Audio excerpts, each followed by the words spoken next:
For the first time in U.S. and Australia history, a U.S. B.2 stealth bomber has landed here in Australian soil, a great testament to the strong relationship we have with our Australian brothers. Two of these Pacific Command strategic bombers, as well as two KC-10 refueling tankers, successfully finished the first U.S. Pacific Air Force's bomber training program here over the Australian outback in Darwin. The two B-2 bombers from the 13th Expeditionary Bomber Squadron are forward deployed right now in Guam and have an important mission towards the U.S.'s security.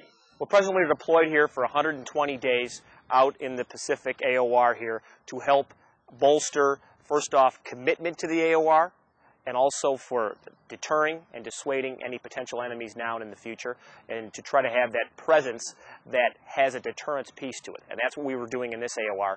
Part of that is to go out and use the ranges of Australia and to work with the Aussies out there. It's also part of the fact that we're committed to that ally, and that shows the commitment piece to it by working hand in hand, and the interoperability piece that's so important between the services, because day one of combat, you can't try to figure out the different interoperability pieces. You got to be able to do it day one, and that's what we do it here when we're working together in the Delamere range, which is part of Australia, on the ground in Darwin, when we're working hand in hand on various different things, and the cultural piece that's so important. We come from a common heritage, we have a common threat, and we're working together as a team against that common threat, and that was the whole theme of the exercise that we went through.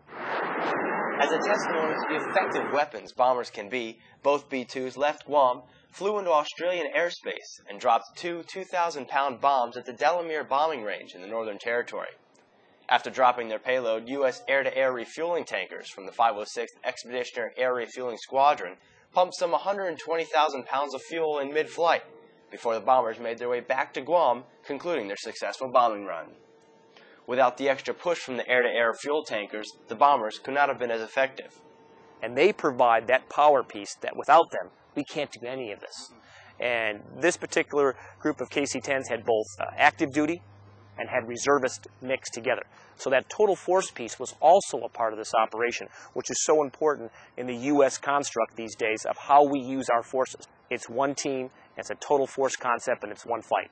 Training like this ensures that in times of crisis, the countries can seamlessly and rapidly operate together as needed to accomplish any mission. It's the way things are going, isn't it? You know, everybody has to work together, the way the climate of the world is at the moment. And you know, we've been friends for long enough now, so there's no reason why that can't continue. We've got a perfectly good bombing range facility down there, so why not get some use out of it? You know, if there's space available to fit your blokes in, why not? It's good for us, exposes our people to different aircraft types and different aircraft operations. Plus it's good training for your guys as well, so yeah, more the merrier I say, but that's just me. Once on the ground, the B-2 pilots and crews performed a running crew change, and then took off to head back to Guam. This B-2 stealth bomber is leaving its mark as the first B-2 in history to touch Australian soil, and this first PACAF bomber training exercise will pave the way for more U.S. bombers in Australia. All this stems from a joint agreement signed last year by Australia and the United States, stating that the U.S. will begin regular strategic bomber aircraft training up here in the Northern Territory.